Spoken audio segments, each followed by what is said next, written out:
तो दोस्तों स्वागत है आपका फिर से हमारे एक और एक्सप्लेनेशन वीडियो में। तो आज हम बात करेंगे जुजुत्सु काइसन सीजन 1 के एपिसोड 24 के बारे में।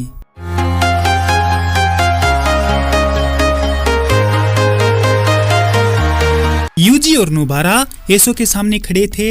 तभी यूजी नोटिस करता है कि एसो का खून तेजाब जैसा है और उन्हें इससे बचना है। तभी यूजी और नोबारा वहां से भागने लगते हैं तो नोबारा भागते टाइम गिर जाती है तो यूजी नोबारा को उठाकर भागने लगता है। यूजी इतनी तेज भागता है कि नोबारा और एसो उसकी स्पीड देखकर सरप्राइज रह जाते हैं और यूजी पेड़ों के बीच से जिग जैग करते हुए भाग जाता है। वो तब तक नहीं रुकता जब तक कि वो रोड की बाउंड्री तक नहीं आ गए, लेकिन तभी केचिजू शॉर्टकट मारकर उनसे भी पहले वहां पर पहुंचकर उन पर अपने बर्ड स्पीड से अटैक करता है।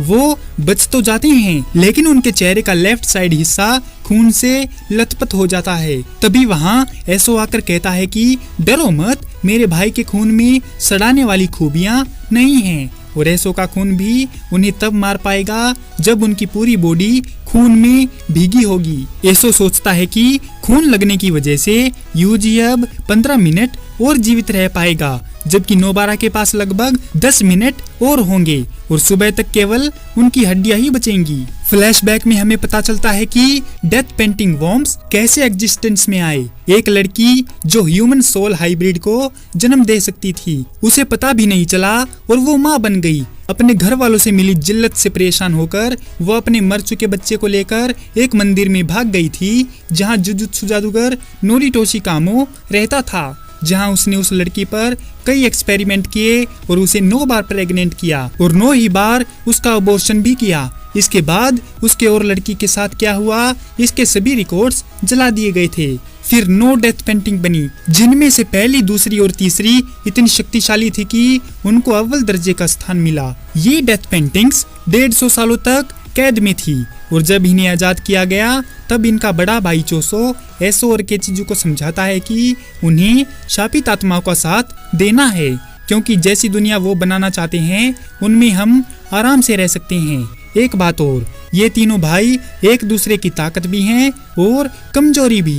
नोबारा अचानक हंसती है और एसो और केचिजू को उनकी तकनीक से उन्हीं को नुकसान पहुंचाने के लिए अपने हाथ पर लगे खून की वजह से अपने ही हाथ पर स्ट्रोडोल टेक्निक रेजोनेंस का इस्तेमाल करती है और उन दोनों भाइयों को खुद से कनेक्ट कर लेती है। साफ साफ शब्दों में समझाऊं तो अगर नोबारा अपने हाथ को नुकसान पहुंचाएगी तो उसका इफेक्ट केचिजू और एसो को भी झेलना पड़ेगा। नोबारा उनको अपनी तकनीक ऑफ करने के लिए बोलती है अगर वो जिंदा रहना चाहते हैं तो। नोबारा इस बात से हैरान होती है कि उसकी रेजोनेंस तकनीक केचिजू पर भी काम कर रही है। अब इसको कौन समझाए कि ये तीनों भाई आपस में कनेक्ट हैं, इसीलिए ऐसा हो रहा है। एसो सोचता है कि चाहे जितनी भी बार नोबारा उन पर रेजोनेंस का इस्तेमाल करे वो मरेंगे नहीं और अगर वो हिम्मत ना हारे तो वो इस फाइट को जीत सकते हैं और उसके ब्लड पॉइजन की वजह से वो हिल भी नहीं पाएंगे। लेकिन उसका ऐसा सोचना गलत था, क्योंकि यूजी पर उसके जहर का कोई भी असर नहीं होता। वो इसीलिए क्योंकि यूजी रेओमेन सुकुना का वेसल है जो किंग ऑफ कर्सेस है। यूजी पर जहर का कोई असर नहीं होता, ये हम जुनपई योशिनो वाले पार्ट में भी देख चुके हैं। यूजी आगे बढ़कर केचिजू पर मुक्को की बारिश कर देता है। इसके बाद यूजी और नोबारा अपनी जगह बदलकर नोबारा, केचिजू और यूजी एसो की तरफ बढ़ने लगता है। ये देखकर एसो कंफ्यूजन में पड़ जाता है और अपनी तकनीक हटाने के बारे में सोचने लगता है, लेकिन उसे लगा कि वह जीत सकते हैं और एसो अपनी तकनीक नहीं हटाता। लेकिन तभी उसे दिखता है कि केचिजू काफी ज्यादा इंजर्ड हो गया है और तभी उसकी तकनीक खत्म हो जाती है, जिसका एसो को पता भी नहीं चलता। एसो यूजी पर विंग किंग का इस्तेमाल करता है, जिससे यूजी काफी आसानी से बच जाता है। इसके बाद अटैक करने के लिए केचिजू नोबारा की तरफ और यूजी एसो की तरफ बढ़ रहा होता है। यूजी और नोबारा अटैक करने के लिए तैयार होते हैं और दोनों अपनी एनर्जी को 1 सेकंड के 10 लाखवें हिस्से में ले जाते हैं और ब्लैक फ्लैश को एक्टिवेट करते हैं और यूजी एक तगड़ा अटैक करता है जिसमें एसो का हाथ कट गया। तभी केचिजू नोबारा को मारने की आखिरी कोशिश करता है और उसे पीछे से निगलने की कोशिश करता है, लेकिन नोबारा जल्दी से अपनी स्ट्रोडोल टेक्निक हेयर पिन को एक्टिवेट करती है और केचिजू के सर में लगी कील के साइज को बढ़ा करके ब्लास्ट कर देती है, जिससे केचिजू तुरंत ही मर जाता है। नोबारा उसको बोली कि वह जल्दी ही एसो को उसके पास भेजेगी। यूजी एसो को मारने के लिए आगे बढ़ता है, लेकिन एसो अपने मरे हुए छोटे भाई के लिए दुख के आंसू बहाता है और केचिजू का शरीर भी गायब नहीं हो रहा है। जबकि कोई कर्स मरता है तो तुरंत ही वो गायब हो जाता है, जिससे यूजी और नोबारा चौंक जाते हैं और उन्हें एहसास होता है कि ये शापित आत्माएं नहीं हैं, इनका अपना शरीर है, यानी किसी जिंदा इंसान की बॉडी पर इन डेथ पेंटिंग्स ने कब्जा किया है। तभी अचानक एक पिकअप ट्रक टनल से बाहर निकलता है और तेजी से नोबारा के करीब से गुजर जाता है। मौका पाकर एसो ट्रक पर चढ़ जाता है और उसमें बैठे एक आदमी को पकड़ लेता है और साथ ही ड्राइवर को ट्रक ना रोकने की धमकी भी देता है ताकि यूजी उसका पीछा ना कर सके।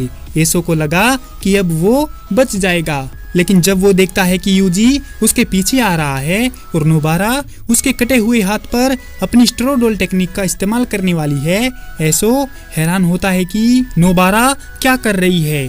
नोबारा फिर से रेजोनेंस को एक्टिवेट करके एसो के हाथ और बॉडी को कनेक्ट कर देती है। इधर नोबारा एसो के हाथ पर अटैक करती है और उधर इसके इफेक्ट से एसो की छाती छलनी हो जाती है।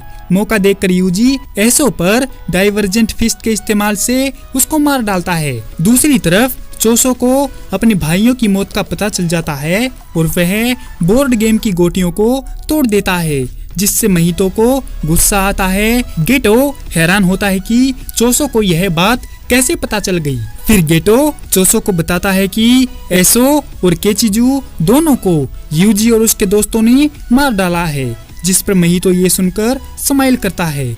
यासोहाची ब्रिज पर अकारी नित्ता फर्स्ट ईयर स्टूडेंट से कांटेक्ट करने की कोशिश करती है, लेकिन तीनों में से कोई भी उसके फोन कॉल का रिस्पॉन्स नहीं देता है, जिससे वह बहुत गुस्सा हो जाती है और उन्हें ढूंढने के लिए निकल पड़ती है।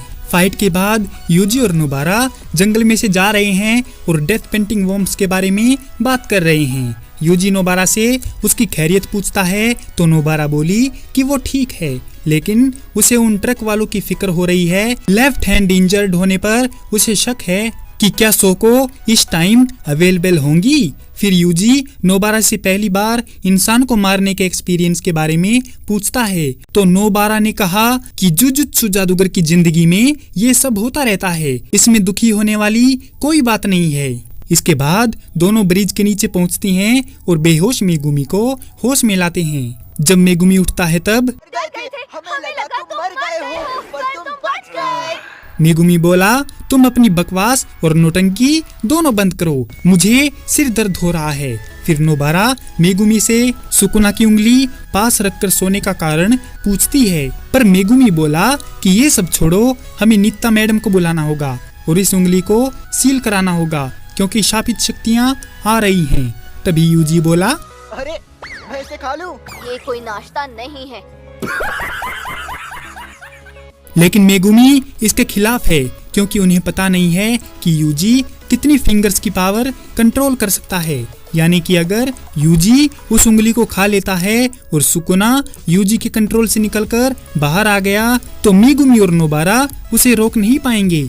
इसके बाद मेगुमी यूजी को वो फिंगर संभाल कर रखने को दे देता है क्योंकि यूजी उनमें से सबसे पावरफुल है। लेकिन तभी सुकुना यूजी की हथेली से वो उंगली खा जाता है तो मेगुमी और नोबारा यूजी को डांटते हैं। अरे मैंने नहीं, इस कमीने ने खाई है।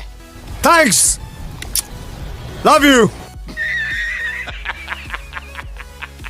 तभी वहाँ पर नित्ता मैडम आ जाती है जो काफी गुस्से में उन तीनों पर उसका फोन ना उठाने पर चिल्लाती है तो वो लोग वहाँ से चले जाते हैं। 2 दिन बाद गोजो अपने स्टूडेंट की सक्सेस के बारे में शेकी बगाड़ते हुए उस जासूस के बारे में जानने के लिए यूटाहाइम से फोन पर बात करता है। यूटाहाइम बताती है कि उसे स्टूडेंट के अलावा कोई सुराग नहीं मिल पाया है और वह इस केस की जांच कंटिन्यू रखेगी। गोजो एक और केस के लिए मेई मेई को 10 मिलियन युआन की रिश्वत भेजता है, जिसे रिसीव करके मेई मेई पागलों की तरह जोर से हंसती है।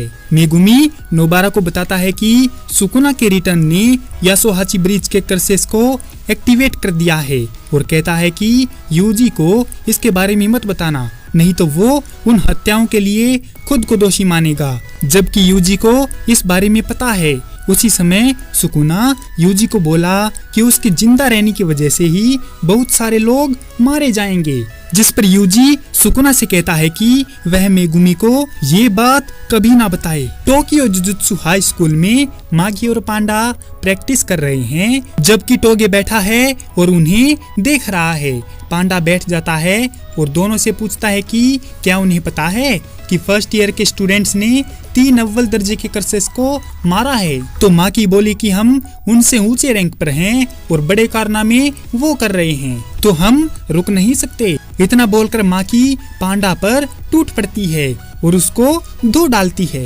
एओई टोडो और मेई मेई कयोटो हाई प्रिंसिपल गाकुन गंजी बाबाजी से फिर से मिलते हैं। गाकुन गंजी बाबाजी कहते हैं कि जुजुत्सु में अव्वल दर्जा कोई छोटी बात नहीं है और इसे किसी आम इंसान को देना ठीक नहीं। फर्स्ट ग्रेड वाला सोर्सरर ही अव्वल दर्जे को समझ सकता है।